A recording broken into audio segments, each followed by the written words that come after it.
Imagine a spy plane that never enters enemy airspace yet sees deep inside it. Imagine it staying in the sky for 90 days straight, powered only by sunlight, flying so high that no fighter jet can even reach it. That's not science fiction. India is building it right now, and it's called a high-altitude pseudo-satellite. It's designed to watch Pakistan and China from safely inside Indian skies. So how does something stay airborne for 3 months without landing? Why can't a fighter jet simply just shoot it down? And is this the surveillance gap India has been missing all along? Let's find out.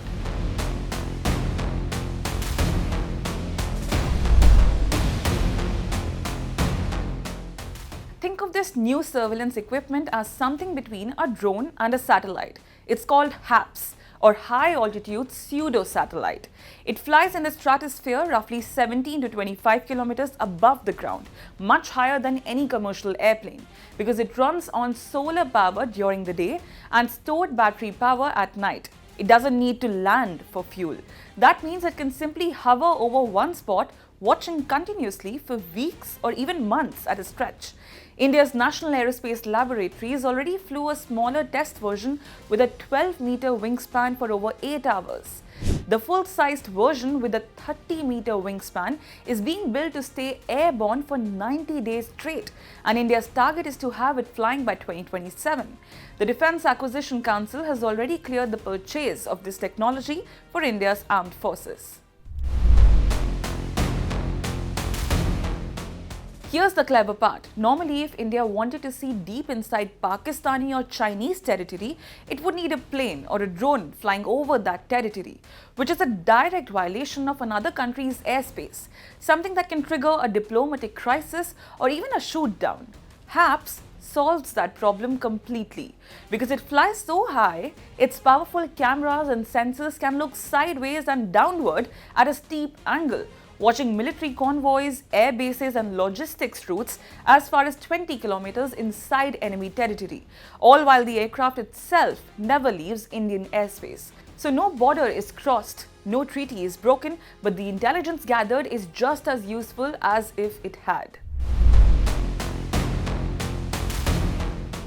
Now this is the part that makes HAPS almost untouchable.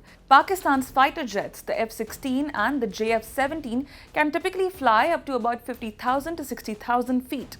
HAPS cruises at roughly 55,000 to 82,000 feet. A fighter jet might briefly climb higher for a few seconds, but it cannot fight or even maneuver properly up there. The air is simply too thin and jet engines start losing power.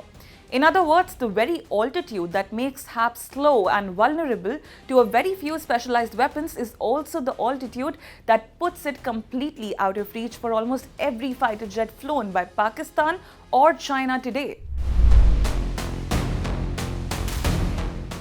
HAPS is not happening alone. India is separately building the HAPS program, solar-powered helium airships operating at 20 to 25 kilometers, backed by a 15,000 crore rupee budget, with DRDO already testing a version at 17 kilometers last year. On top of that, India is racing to complete a 52-satellite military constellation called SBS-3, worth close to 27,000 crore rupees, with the first satellites expected in orbit soon and the full network ready by 2029.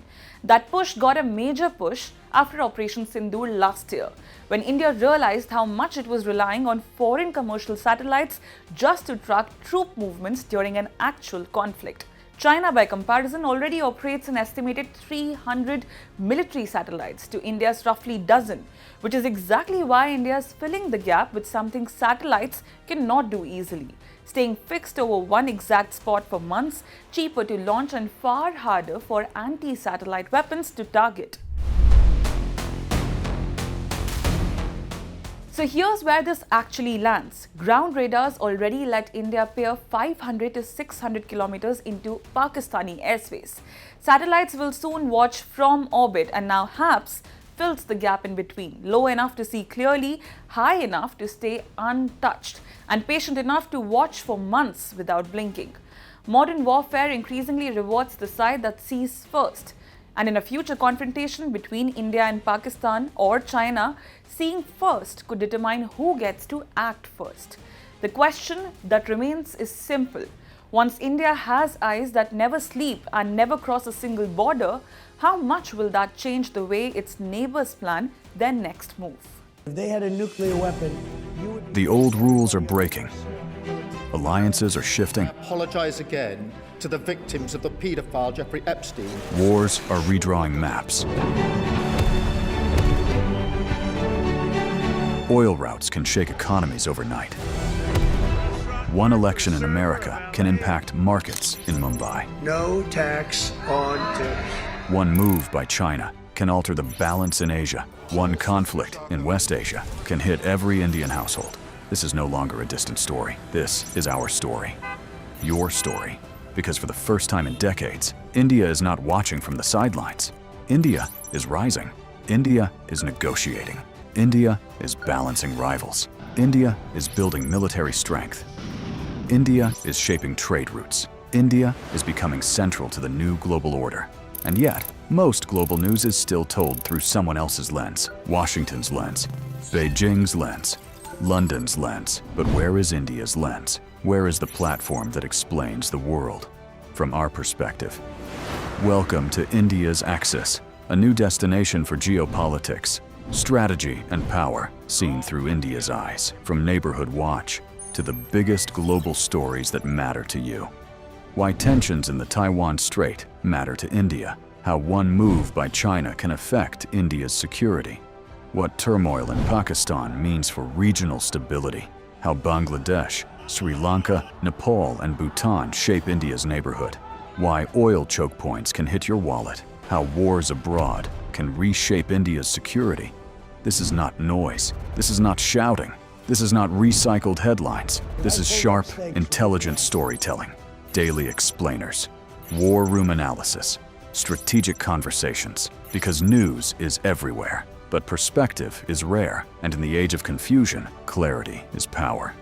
Axis is for the audience that wants more than headlines. The axis of global power is shifting. India is at the center of that shift. It's time the world was explained accordingly. To understand the world through India's strategic lens. Subscribe now.